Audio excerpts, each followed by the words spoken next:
年我也写好了剧本，已经有了。等一下比完赛，一个直升机直接从天而降，直接接到我把我甩到浪姐舞台上，我就一天。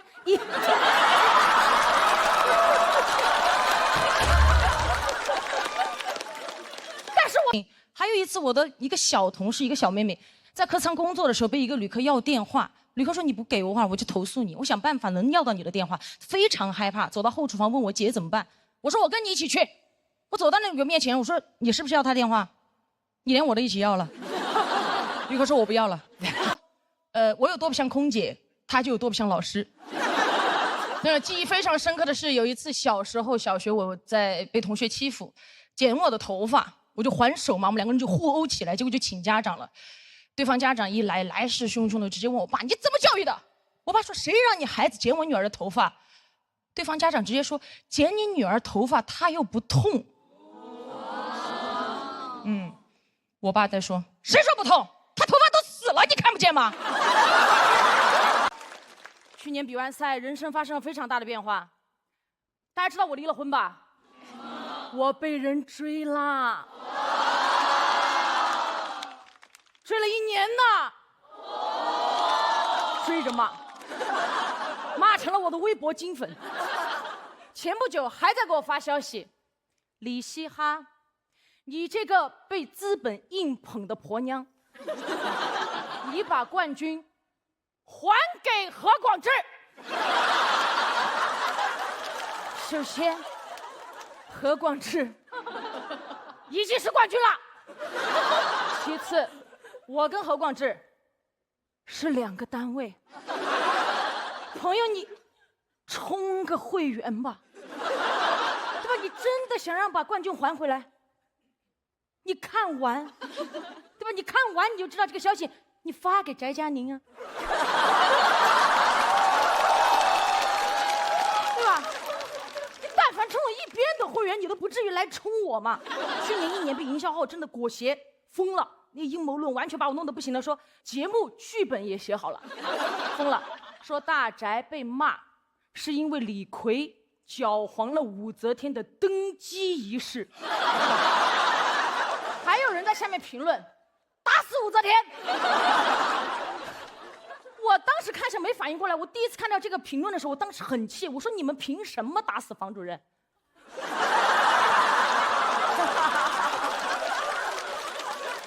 有什么冲我来？他给我私信，骂的就是你那个。弹舌部分是一些不堪入耳的东西，我消化了一下啊，我就想着这个人是不是大宅的粉丝，我想点进去解释一下，避免造成不必要的误会。点进去，崩溃了，分裂了，置顶的2条帖子，第1条骂我，第2条骂翟佳宁。我当时就懵了，我说谁会做这么无聊的事情啊？这么无聊的事情一定不是水军干的，骂完冠军骂亚军，像季军干的。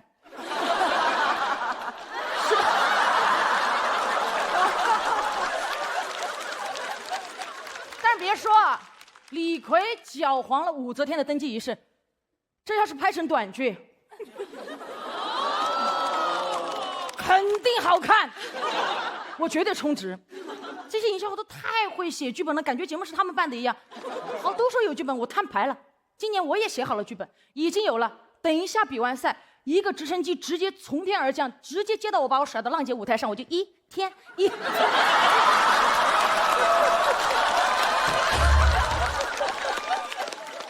但是我太火了，我太忙了，还没等我1天完的时候，又一个直升机把我接到甩到世界杯的舞台。我当时在那个球场上，我8脚怒射，捧起大力神杯，告诉世界中国有嘻哈。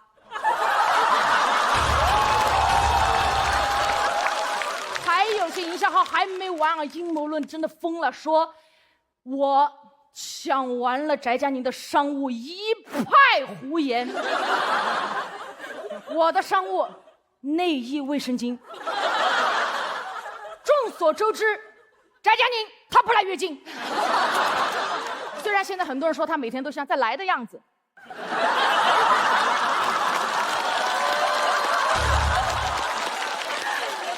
她要是真的来月经，她肯定能代言卫生巾，广告语我都给她想好了，对吧？我的霸气永不侧漏。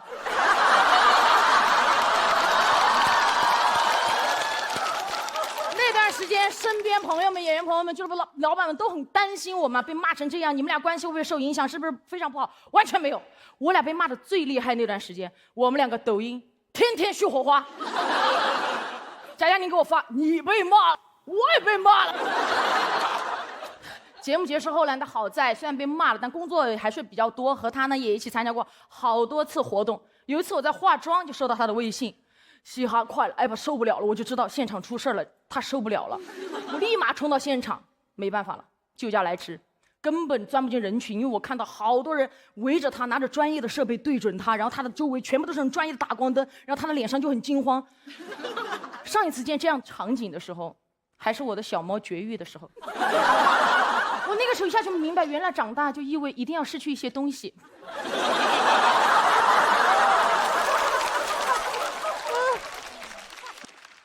节目录制完被骂那段时间啊，有工作还好，还能转移一下注意力，一旦闲下来就不行了，特别痛苦，就特别想做一点别的事情去断掉这些信号，所以我去年就去考了飞行执照，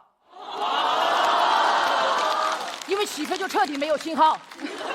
第一天上飞机，我的带教师傅带着我飞到了最高点，我不知道为什么，其实飞到最高点，我往下一看，看到广阔无垠的大地，看到广阔天空的时候，我的情绪一下上来了，我觉得自己太憋屈了。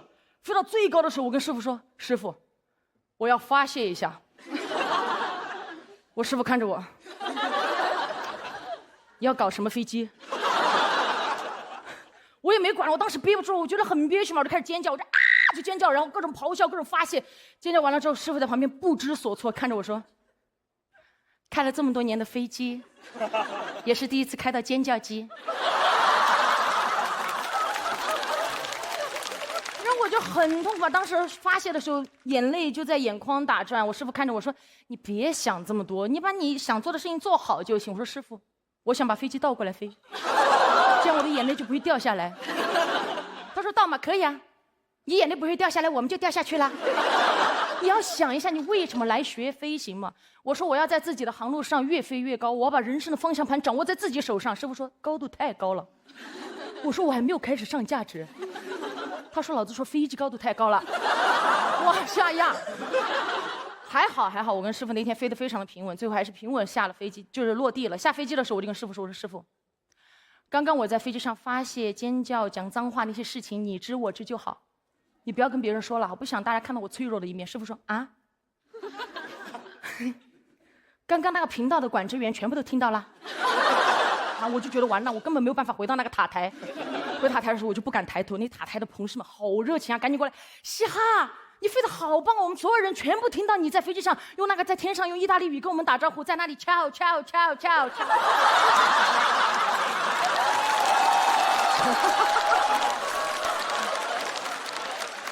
但是不得不说，那天飞完过后，我释然了很多，因为飞到天空的最高点，往下一看，你就会发现，飞得越高，地上的小人就会越多。真的，那个时候还有人骂我，就你这个样子，还想这个想那个，你怎么不上天？上天了，亲自驾驶飞机上天了，看透了。都说每年夏天大家都在期待新王登基，我也一样。我从当空姐那天开始，我每天都在登机。我登完机还要欢迎登机，所以谁登机了我都开心。而且航班多的是，这一趟登不上还有下一趟，没有航班了，现在我还可以自己飞。以前大家认识我的身份是空姐，现在请允许我向大家重新介绍一下我自己。大家好，我是开飞机的嘻哈。哎，欢迎大家，我给大家做自我介绍，我是一个空姐，看得出来吧？听得出来气血很足哦，应该看得出来，感觉到不好欺负啊。但我刚刚上班的时候，有一次我在客舱服务，我站着发水，我就感觉我的屁股一直在被人摸，我当时都懵了，我本能反应转过去就是，你摸我屁股干什么？当时我声音很大，所有旅客都看向了那个旅客，他理直气壮地端着一杯水说：“我没摸呀，我叫你帮我加杯水。”我说：“你叫我加水可以按呼唤铃。”你按我屁股干什么？他也不会亮。同事说你声音好大，你就不怕他投诉吗？我说：“哎，我被摸屁股，我还不能声音大。再说他能投诉什么？下去就被投诉了。他投诉我说服务态度不好，我领导问我你跟旅客说什么了，我说我屁股不亮。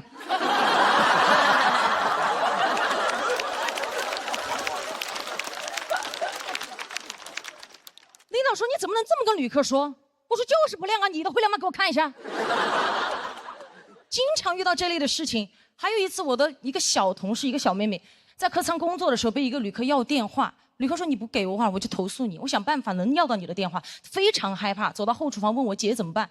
我说我跟你一起去。我走到那个面前，我说你是不是要他电话？你连我的一起要了。旅客说我不要了。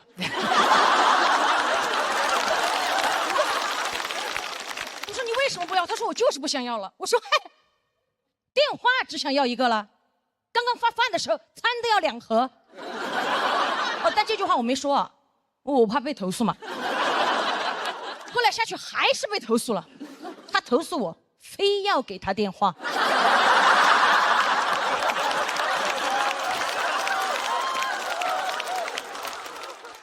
前不久我闺蜜也是给我打电话，我刚刚下班不久，她给我打电话说她在一个工作局上，她的一个工作局上她走不了，让我过去接她。我到了之后，她领导突然站起来说：“哎呦，空姐来了，快点快点快点，空姐来了，快点快点，都在等你，来坐下吃点，都在等你。”我说都在等我，我一看桌上什么都没了，等我干什么？等我来收餐。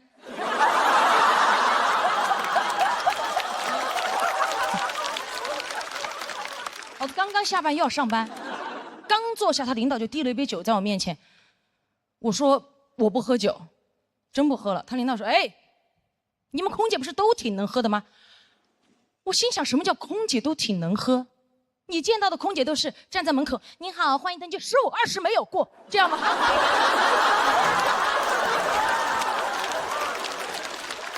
没有吧？所以当天我还是压制着情绪，礼貌的跟他讲，我说真不喝了，领导，明天还要上班。我实在是不想跟他多说话，当时脸色也不太好看。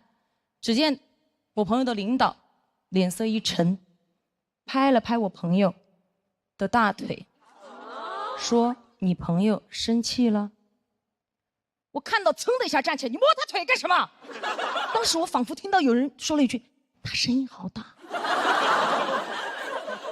但我就这么一吼，当时在场所有人目光锁定领导，领导一看就是老手，他举起他右边的老手说：“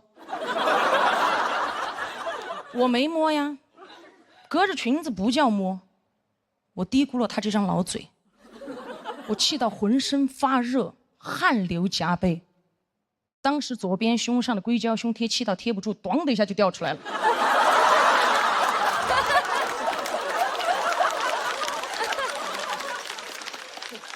我捡起来想贴回去，突然看到有一只蚊子飞到了领导脸上。应该有一只蚊子。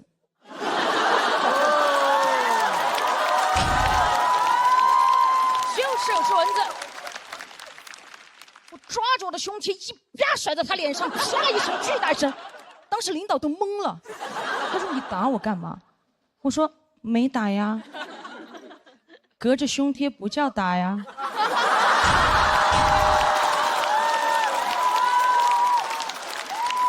我想跟他讲，这是一个女人宽广的胸怀拍在你不要的脸上。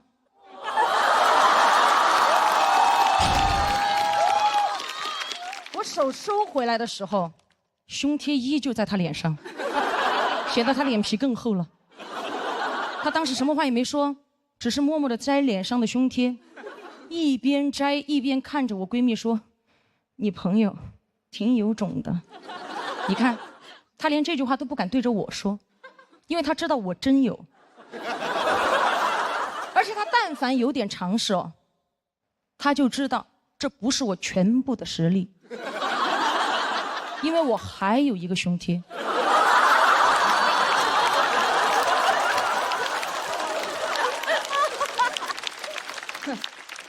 回家路上，闺蜜就在车上担心嘛，因为她的领导跟我领导认识，会给我穿小鞋。我说可笑，什么叫穿小鞋？我胸贴都不穿。后来我朋友领导还威胁她，让她不要把这件事情说出去，不让她在公司说。好，我上电视上说。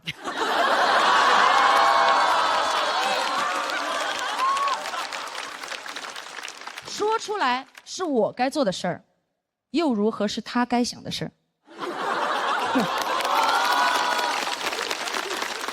上还跟我朋友说退一步海阔天空，哎，我不退他也阔也空啊。凭什么要求我们心胸宽广？他怎么不注意自己的言行？哎，我们坦坦荡荡的胸怀都需要遮遮掩掩，他猥琐的大脑凭什么堂而皇之的带出来？我觉得不公平。我建议他出门带脑罩。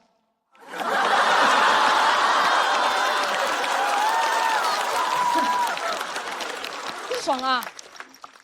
还有这个领导，如果你不想被骂，你就别做，对吧？如果你做了，你就别怕被骂。如果你觉得今天我骂的脏，哈，隔着屏幕也不叫骂。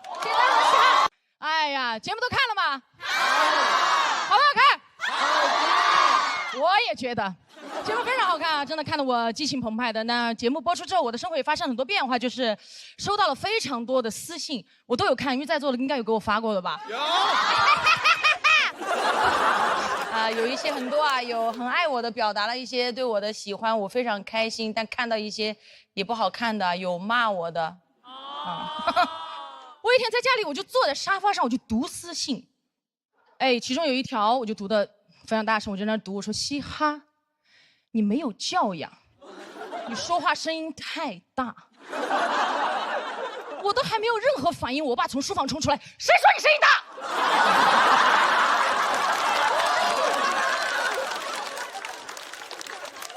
我都吓一跳，我爸说你没有话筒，我都听不见。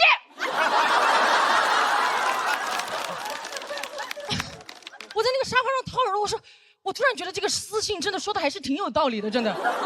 既然都聊到这儿了嘛，那今天就来聊一聊我的爸爸啊，我的爸爸是一位人民教师啊，很多人听到这个职业就会很惊叹，但是大家真的不要惊叹，就怎么说？我有多不像空姐，他就有多不像老师。那记忆非常深刻的是，有一次小时候小学我在被同学欺负，剪我的头发，我就还手嘛，我们两个人就互殴起来，结果就请家长了。对方家长一来，来势汹汹的直接问我爸：“你怎么教育的？”我爸说：“谁让你孩子剪我女儿的头发？”对方家长直接说：“剪你女儿头发，她又不痛。”我爸在说：“谁说不痛？她头发都死了，你看不见吗？”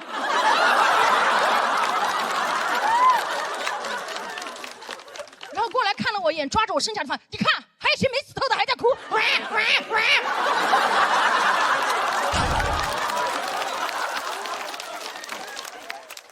对方家长都惊呆了，没有想到我爸会共情头发，然后转过来回过神来，突然对他说了一句：“听说你还是老师，你怎么教育的他？”我爸的哭声戛然而止。当时他就叹了一口气，走出门外。过了一会儿，他就进来了，抬手看了一眼手表，对那个家长说：“哈哈，5点半了，老子下班了。”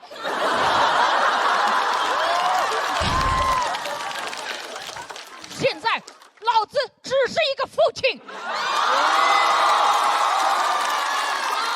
哎，真的很酷，对吧？当时对方家长说：“你燃什么？”我爸说：“我现在就把你儿子头发剃了，反正他也不会痛。”对方家长拖着小孩就跑了。我当时站在那觉得我爸好帅，我说我爸上班是李老师，下班是理发师。而且那一次事情过了之后嘛，我就一直很想感谢他，就总想为他做点什么。就有一次放学回家了，我就乖乖在家把他的拖鞋摆好等他回家，但家里的小狗老是跑过去把鞋弄乱嘛，我实在没有办法，摆了好多次没有耐心了，最后就用502把他拖鞋粘好固定。爸爸回家一开门，看到门口摆着整整齐齐的拖鞋，热泪盈眶。穿上去的那一刻，欣慰的笑了。迈出去的第一步，门牙断了。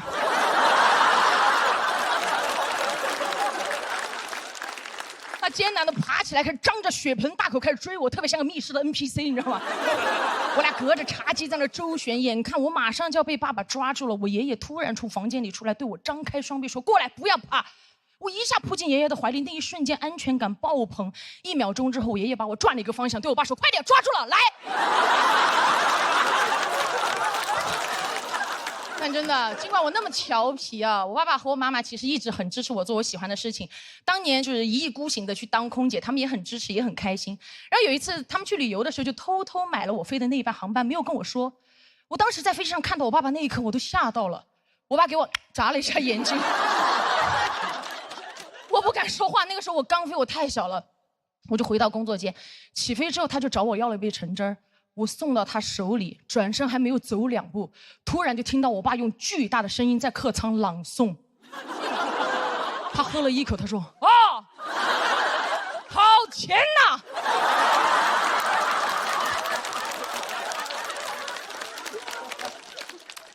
天哪，这个公司的橙汁太好喝了！这个空姐妹妹服务太好了，我以后只坐这个公司的飞机。哎，当时周围旅客都盯着我爸爸，以为橙汁的供应商来了。早知道他这么能广播，我就该给他统一春福备茶。啊！我爸一拿着就啊，这个牌子的茶太好喝了，3重焙火，口口生香。我以后只喝这个牌子的无糖茶。哎呀，没有想到我爸居然可以接商务了，真的。但记得这个就是小学的时候啊，但我这个性格，当时我们班上有个老师就会特别的针对我，他觉得女孩不应该这个性格，然后课堂上无论谁讲话，他都会认为是我，也不听我解释，直接让我滚到外面去站。我就特别不喜欢他。有一次他考试，我就故意交白卷，我想气死他。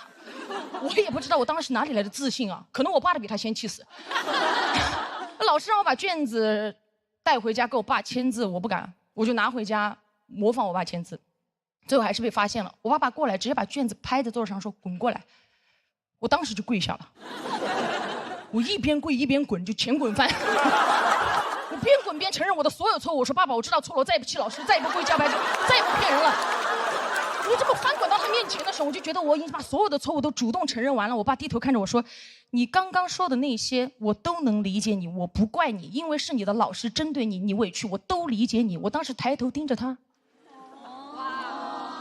那么理解我，为什么让我滚呢？我不理解。我爸说：“呵呵，不理解是吧？我叫什么？”我当时抬头看了一眼我面前这个男人，我觉得又熟悉又陌生。我说：“你叫什么？”他说：“站起来，把我的名字大声读出来。”我说：“李学军，木子李，学习的学，军人的军。”我爸说：“来，过来，睁大你的狗眼，好好看看写的什么字。”我一过去，卷子上洋洋洒洒3个大字：李学车。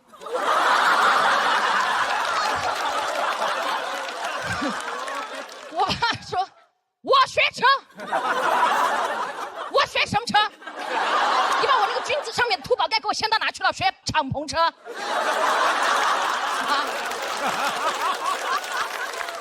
怪不得我到你学校去，你们老师都喊我居哥。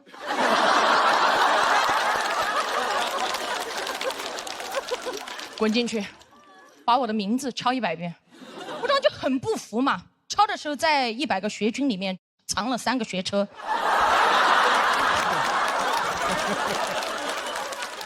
后来那天加起来，我一共抄了400遍。前段时间朋友去我家啊，就跟我爸爸聊天嘛，就开始聊，就说：“叔叔，其实你不知道，其实我们一直都很羡慕嘻哈有您这样一个这么有趣又好的爸爸。”我爸当时在旁边挺不好意思说：“哪里好了？这不是一个爸爸正常该有的样子吗？”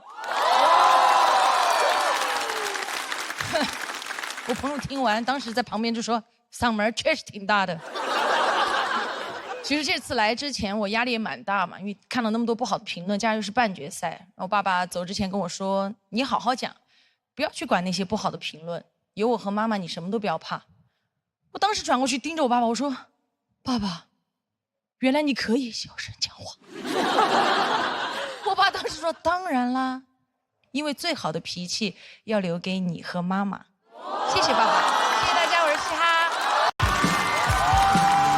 好，大家好，我是嘻哈。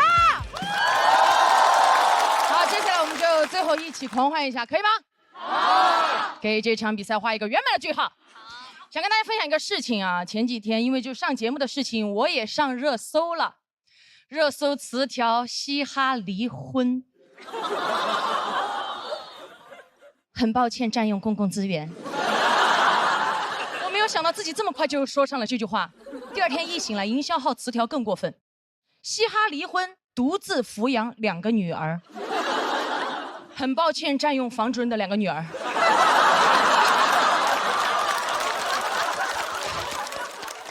我度过了不平静又不幸福的2天。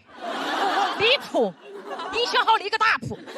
我确实是离了，很早就离了，没有女儿，没有儿子，但有一个前夫，有一个司仪。不是新博啊，以后你们就知道，司仪是整场婚礼核心很重要的角色。老公选错了可以离，但司仪选错了，真的是一辈子的事。朋友会笑你。那段时间我很忙，婚礼策划属于见缝插针。记得当天是从凌晨开始飞，工作到下午2点，我就约的司仪3点到家里来商量这些事情。我到家刚往沙发上一躺，一阵急促的敲门声当当当当当突然响起。我起来把门一开，那个门砰的一下打开，我脸都被打平了。冲进来对着我说：“你好，我是你的司仪。”我上下打量了一眼，一看，20几岁的样子，中山装，头发3、7分，站得笔直。我当时就对这个老派的司仪产生了质疑。我说：“我的婚礼该不会穿着婚纱抛绣球吧？”他刚刚坐下就拿出了他的笔记本，不是电脑，就是笔记本和一支钢笔。说来之前，我已经做好了关于你的背调。我第一次在司仪嘴里听到背调这个词，然后他就开始说了，他说：“我知道你喜欢舞狮，当天我给你们准备了一对狮子，迎宾的时候你和你的丈夫1人1只。”我说我俩舞。他说我也可以舞。我说你安心主持吧。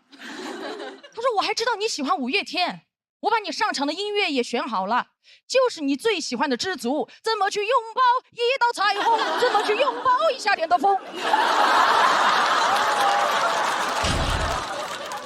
我说停。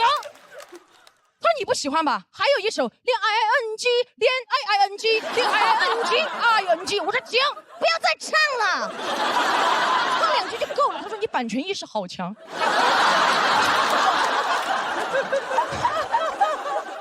我说这个不是版权问题，哥，我到时候会准备好，我会发给你。他很开心，很爽快，直接就说到了。那我们就说抢亲环节。我直接告诉他，其实抢亲环节我不太想要，因为布置婚车婚房很麻烦，你记住。他当时听到打了一个响指，对我邪魅一笑，他说：“我都给你准备好了，婚车你到时候就用28大杠自行车。”我说28大杠。他说你不会骑是不是？很简单，你就，然后再跨过来就好了嘛。我说不是骑车的问题。他说那我先下来。下车他就跟我说，车子都好解决，主要是婚房。我要是没有的话，他甚至可以介绍一套给我。我说你主持个婚礼还顺带干中介。他说你不懂，只要你幸福，我做什么都可以。你是不知道这一单对我来说有多重要。现在年轻人结婚的越来越少，你这单做不成，我就快没饭吃了。我还有老婆，还有儿子。我当时听到他说这，我一下理解了。我说行。他说我还有个外孙女。我说等一下，等一下。我当时觉得他已经疯了，想做成我这一单。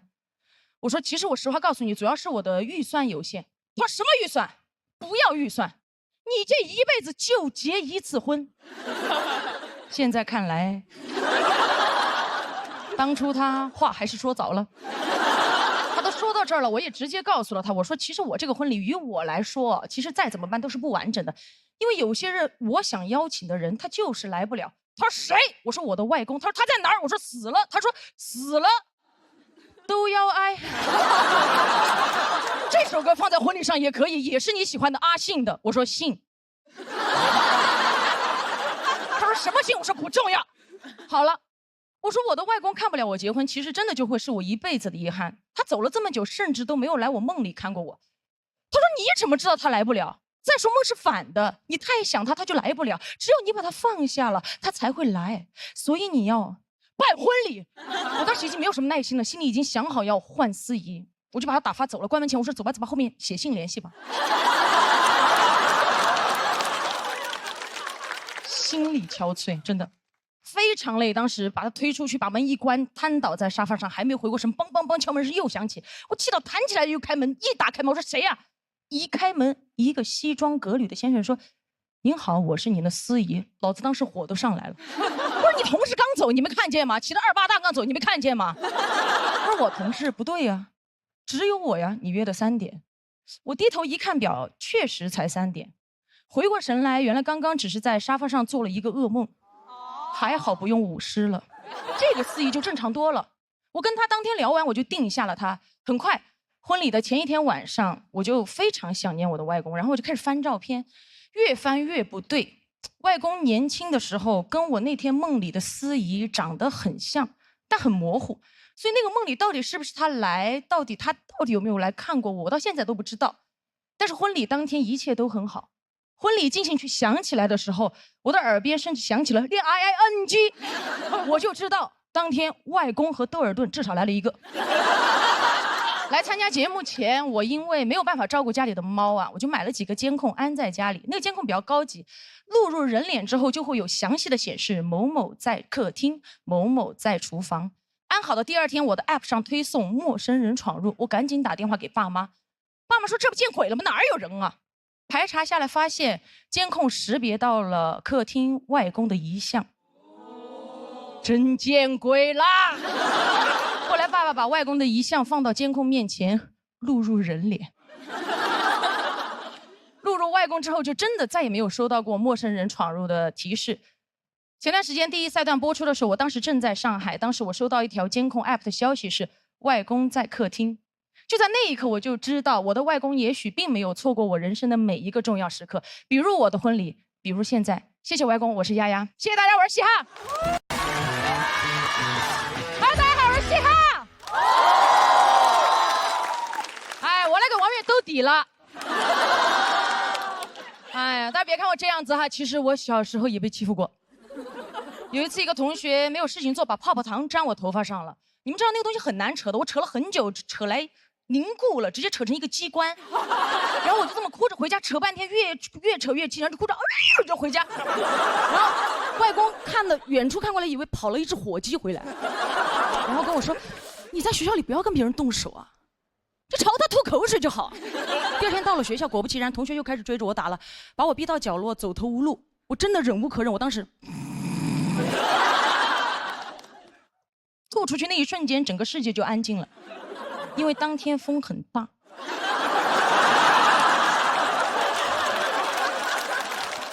因为我的外公忘了告诉我，口水要顺风吐，2秒前的口水正中眉心。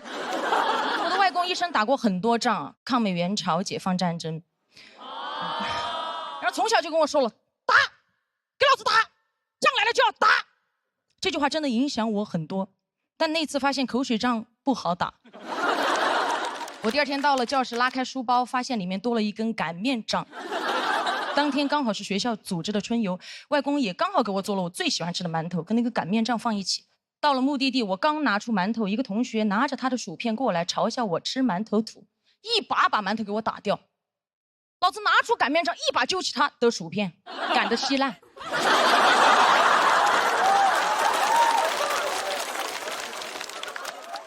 想还手，看到我手里的擀面杖，转头开始暴踩我的馒头，直接踩成了一张饼。就在这个时候，老师看见了，一把拉开，他说：“你怎么可以糟蹋粮食了？快捡起来吃了。”他说是嘻哈的，我说不是我的，我说薯片在嘴里啊。老师说薯片嚼碎了不要说话。晚上回家，外婆端出馒头，一脸疑惑说：“你先吃吧，本来说好今天吃饺子的，擀面杖不知道哪儿去了。”我看向外公，外公虽然外公跟我说了仗来了就要打，当然我也不是没仗硬打，都是别人先惹我才打。整个学生时代，我的头发被剪过，吊带被扯过，馒头被打过，钱也被抢过。当然这些事情我知道也不止我一个人经历过，但那些欺负我的人后来也不好过。怎么说呢？老子的擀面杖，仗功赫赫，真的。后来他们都知道仗来了就要跑。后来上班成熟了很多，直到遇到公司一个出了名的爱刁难人的前辈。他最奇葩的一点就是有非常变态的控制欲。他在飞机上，只要他没吃工作餐，我们所有乘务员都不准吃。恶霸！我不行的，我是必须按时吃饭的。当天飞机上工作完了，我就开始吃。他过来说：“你怎么吃上了？”我说：“一起吃啊。”他说：“我不吃，我不饿。”然后阴阳怪气的跟我说：“你吃吧。”你把我那份也吃了，我说我吃的就是你这份。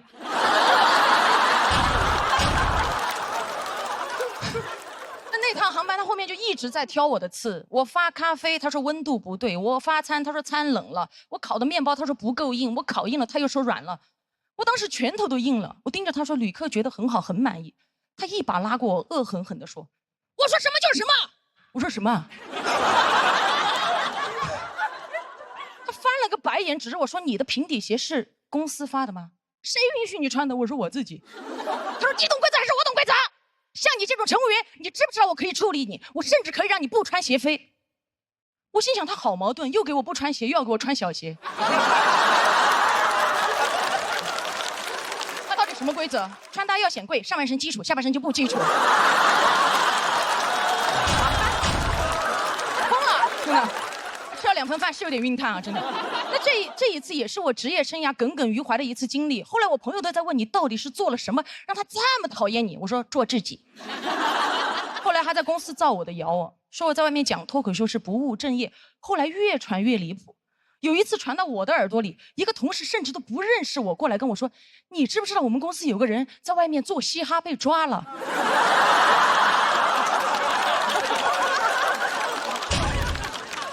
我说这不在这儿呢吗？这不，我说不可能吧？他说怎么不可能？我亲眼看着他被抓进去的，说他利用空姐身份在外非法牟利。我说牟什么利啊？他该不会把飞机餐拿下去卖吧？同事说飞机餐谁吃啊？我听说他把飞机座椅拆下去卖了。我都不知道这种谣言怎么传出来的，还有人信。我拆飞机座椅下来卖，谁买？卖给高铁。而且说实在的，我被谣言真的困扰了很久，也被针对了很久。好在前段时间辞职了，很爽的。10年了。前段时间出差，我经常因为录节目往返嘛，我就正好坐到了那个讨厌的前辈的飞机。有时候世界就是这么小。当时一上飞机，所有同事看到我都非常亲切，上来拥抱我。前辈和我对视那一眼，我从他的眼神里都看到了一种情感。嘟嘟嘟嘟嘟。错了，我和他对视那一眼，其实一瞬间想起的是刀枪棍棒擀面杖的声音。行，一看到我就过来，非常阴阳说：“大明星。”你亲自坐飞机啊？一会儿还吃饭吗？我说吃，他说飞了这么多年还没吃够啊。我当时一肚子气，但我也没有想跟他吵，因为当时我觉得他说的也对，我确实是大明星啊。起飞之后没过多久，我旁边的旅客按呼唤铃叫他过去，说饭冷了，口感不好要投诉。我的前辈过来说不会吧，我在旁边说不会吧。那个旅客对我前辈说：“不信你自己吃一口。”我一把挡在前辈面前，对旅客说：“他不吃饭的，在飞机上，我帮他吃了。”就在这个时候，旅客指着他说：“像你这种乘务员，你知不知道我今天可以投诉你？”在那一瞬间，我突然在前辈身上看到当年我的影子。我不想为难他，真的替他吃了一口，说还好，但我也不想放过他，说还好没吃到下面，下面更凉，你端回去重新再给他热一下吧。他这个前辈真的没有想到，当初他为难我的口水，在高空飞了这么多年，还能在万里高空击中他的眉心。前段时间看新闻啊，网上看到很多航空公司开始实行女乘务员可以自行选择着装了。我那个时候看着我的同事妹妹们穿着自己买的平底鞋，相对轻松自在的走在客舱里的时候，我就感觉那一年在飞机上被刁难的自己，在那一刻才彻底的释怀了。就好像当年那个讨厌的前辈在飞机上趾高气扬的问我：“你懂规则吗？”我说：“我当然懂啊，不合理的规则就应该像这碗冷饭一样，端走重新热，热不好这个老子再热，然后热馊了就好了。”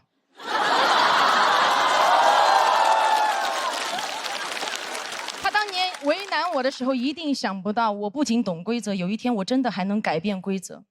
但有一条规则我尝试过改过，但真的改不了。就是口水要顺风吐，进来有人嘻哈。Hello， 大家好，我是嘻哈。谢谢，今年终于上来上节目了啊！因为一直有工作，是个空姐。哇，你们今天的反应真的很棒。之前有些观众听到这，你根本就不像，我又不直接这样上。我们空姐要选上之后，要经过非常程序化并且非常系统的培训之后才能上岗。我觉得能理解，但是唯一不能理解的是，其中有一项培训很奇葩，就是把我们所有人带进一架空飞机，给我们一个真实的餐车、水车，让我们对着空座位想象那里有旅客，给他们服务。无法想象是吧？给你们演示一遍，空的。你好，欢迎乘进里面，请不要打我。就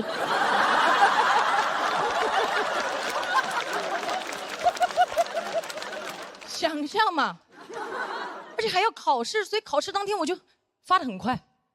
我说老师，我发完了。老师看着我说，你怎么这么快就发完了？你同学才发2排，你怎么这么快就发完了？我看着一脸认真的我的老师和我这边的空座位，我说、我这边的旅客他们都不要。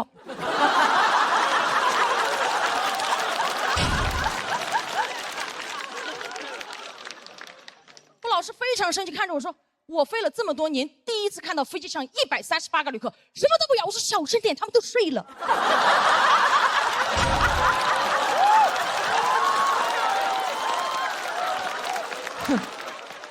模拟，你怎么模拟？当我真的上飞机工作之后，我发现有些问题真的模拟不了。你不要说旅客的行为了，我连我同事的行为都模拟不了。有一次飞行，我和我同事一起给旅客发水，他一不小心把水洒在了旅客身上，当时情况非常紧急，我看了他一眼，他突然开始假装飞机颠簸。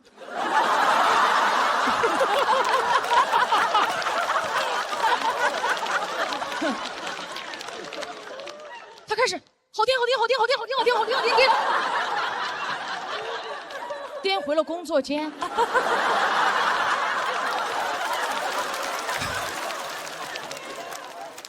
当时那个旅客端着杯子看着我，我看着越颠越远的同事。我那个旅客问我，到底谁在颠？啊？这个水有没有人过来擦一下？我说，我当时心里想的跟我手上做的事情一模一样。我说，哈哈哈哈，我擦。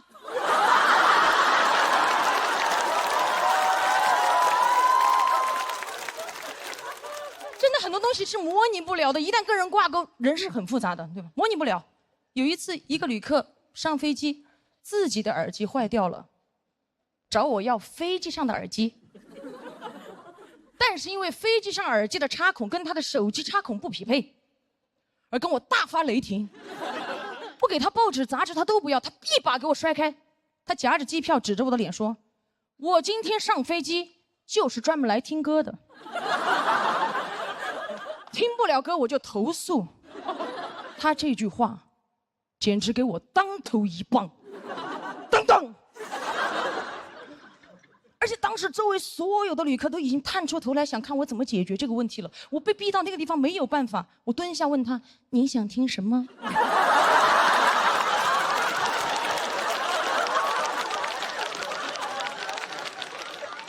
我给您唱。他说铿锵玫瑰，我说我不会。他投诉一切美好只是昨日沉醉。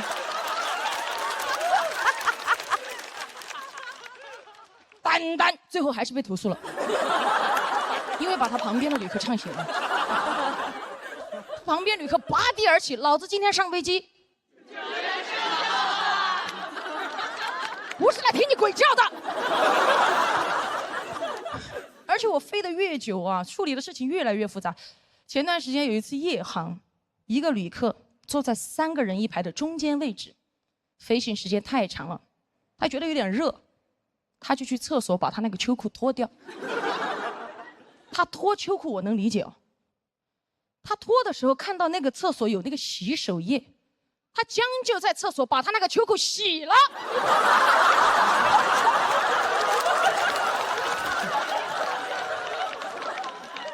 他该不会觉得飞机颠簸可以把他那个裤子甩干吧？洗完他拧得半干啊，他偷偷出来，悄悄地走到自己那一排。夜航嘛，所有旅客都睡了，他打开他头顶上方的行李架，把秋裤晾在行李架的边缘，然后把行李架盖了过去。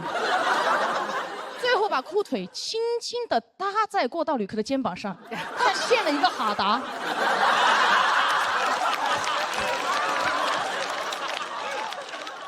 而做完这一切，他发现过道旅客并没有醒，他悄悄地跨过他，回到了自己的座位上。他以为这一切没有人看见，可是靠窗的旅客看到了。我这样说，大家是不是有点科幻，有点想象不出来这个场景？我们看一下气氛组的老师，就类似于郭麒麟把他的秋裤洗了之后晾在了杨天真的头上。杨天真醒的时候被滴醒了，发现一身都是水，把空姐叫过来说是谁的秋裤。当时空姐目瞪口呆，杨天真怒发冲冠，郭麒麟默不作声。这条秋裤无人认领，但是当时马东站起来揭发了郭麒麟。卓琴反手一巴掌：“你是奇葩吗？什么都说。”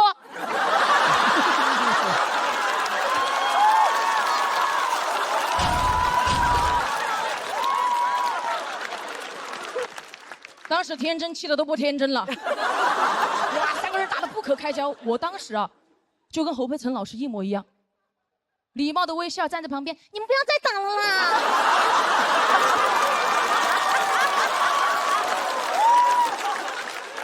怎么办？好害怕。当时场景就是这个样子，跟大家还原一下，来看回来。但马东老师被打了之后素质非常高，都没有还手，直接捂住自己刚割的眼袋说报警。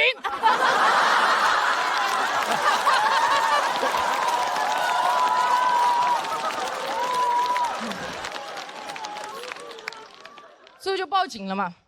报完警我就准备去把那个秋裤收下来，但杨天真老师制止了我，他说我要保护案发现场。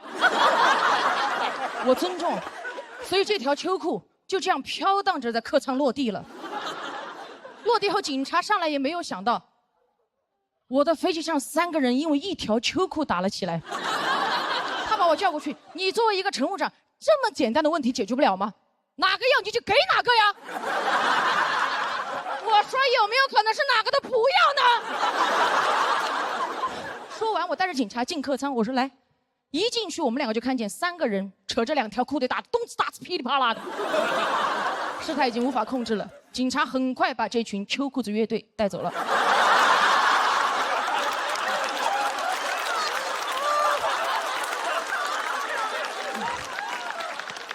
下飞机之后，我还是写了很多材料报备这个事情，最后还是被投诉了。我后来想了一下，反思了一下，可能当时确实是我处理的不够好。我就应该直接用那条秋裤把我吊死。最后我发现，其实工作这么多年来遇到的事情，从来都没有按照所谓的模拟过来发生。我做再多的准备，突发事件依旧会不断的刷新我的人生难度。但是我总结出一个经验：只要我勇敢面对，付出真心，我就一定能获得真心的投诉。所以希望大家多谅解他人，少晾条秋裤。谢谢大家，嘻哈！好，大家好，我是嘻哈。我是空姐，看得出来吧？好，这都不算什么。我刚开始讲单口的时候，我是那一组唯一一个女演员。那个时候主持人介绍我说，接下来上场的是位女演员。观众说啊，主持人说没对，垫了一句，她还是个空姐。观众啊，我一上场，观众啊，其中有个大哥噌的一下站起来。看过，这个婆娘一看就是春秋航空的。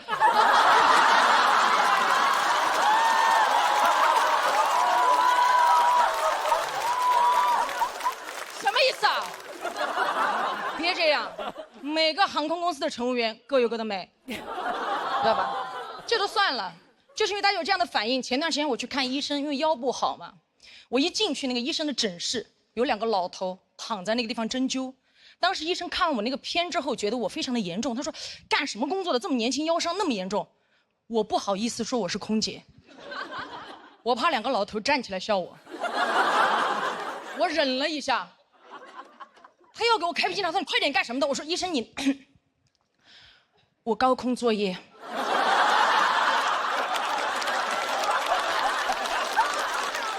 我刚刚一说完，医生手上的笔都放下了。天哪！哎，看到没有？高高空作业，妹妹。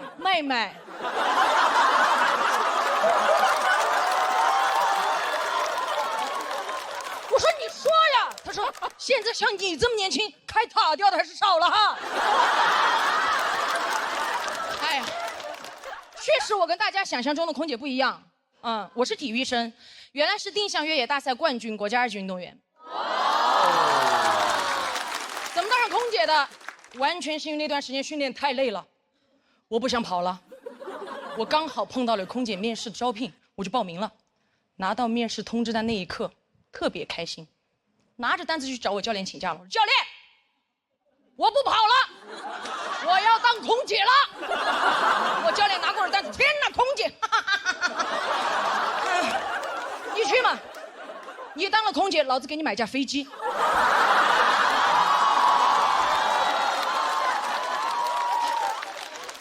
当天面试的时候，我分到的那一组堪称当天面试的死亡之组。什么意思？条件太好了，因为我们那天所有人都分成7个人一组，最多就是7选2，有些甚至一组全部淘汰掉。我一进去我们那一组，不要说7选2了，我进去我都选了4个了。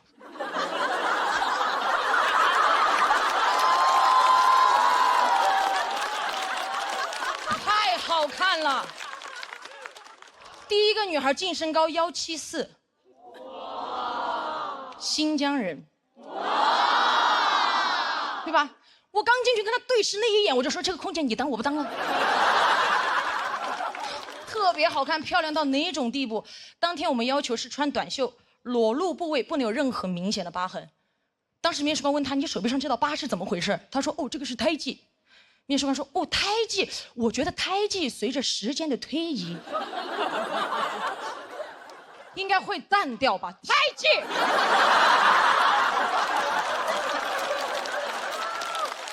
随着时间的推移淡掉。他在想什么？又不是爱情。”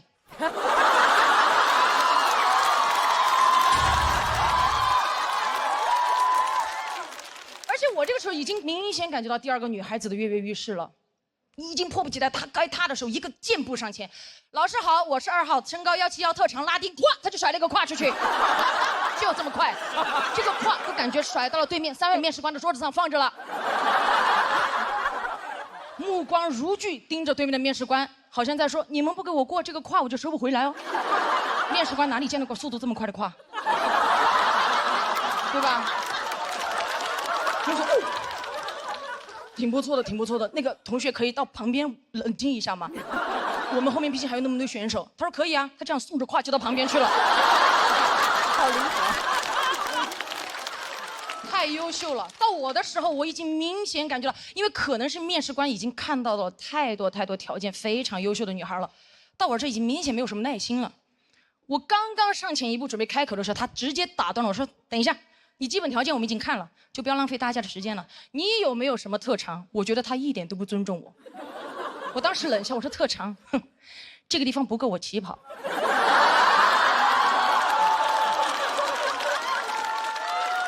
如果老师想看的话，可以放我下去跑给大家看。哦，3位老师是不是不知道怎么评判跑得快与不快是吧？没有关系，这样，3位你们现在从中随机挑选1位下去，我让他50米，我把他抓到，你们让我过，可以吗？当时其中有个面试官，你跑吗？我不跑了，我累了，你先出去等一下吧。我说稳了。过了一会儿出来通知我过了，我说过了。我说老师，老师啊，我究竟是哪方面勾引了你们3位选择了我？老师说哦，我们今天面试了1天了，确实没有看到过跑得快的空姐。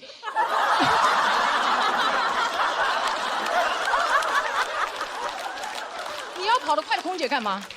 后来上了班才知道，个别旅客啊，极个别，他上了飞机以后，他认为空姐是住在行李架里面的。怎么说？就只要他一按呼唤铃，所有空姐必须像氧气面罩一样快速吊在他面前说：“怎么了？”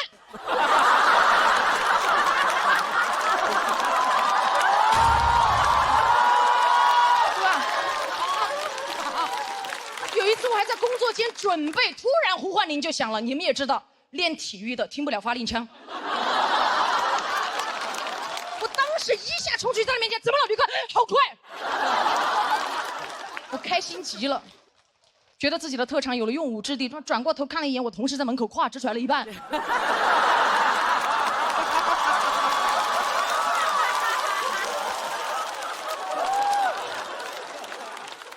我完全能理解大家为什么想象不到我当空姐的样子，因为这个社会对这个职业的刻板印象确实太多了，对吧？很多电视短剧里面拍的空姐就是这样，穿着短裙、丝袜、高跟鞋，拖着一个飞行箱在那个候机楼走过去走过来的，对吧？都是这样。完全不是这样的，而且我当了空姐之后非常不能理解，为什么我们在那么复杂的高空环境下工作还要穿短裙、丝袜、高跟鞋，就不能穿裤子吗？对吧？我当时问过我的老师，其中得到的一个答案，他就是有一个让我印象特别深刻，他说穿裤子的话，可能有些旅客会觉得不舒适，不舒适是因为空姐穿裤子，你把飞机上那个拥挤的座位全部给它换成床。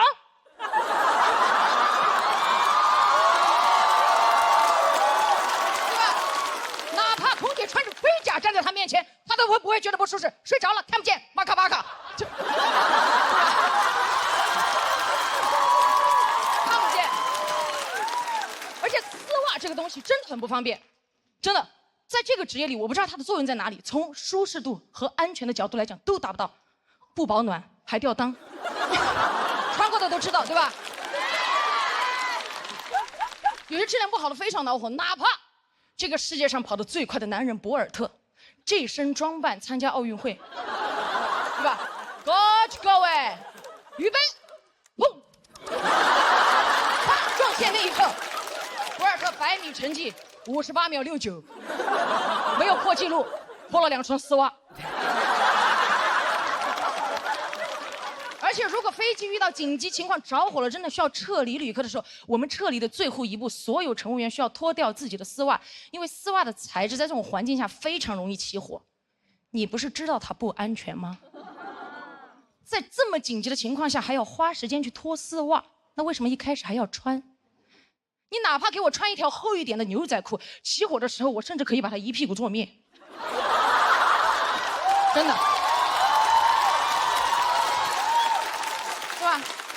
遇到紧急情况，这个说着火了，我说火在哪？我一屁股坐过去，我的同事拿着我灭火器来，火在哪里？我说火在当下。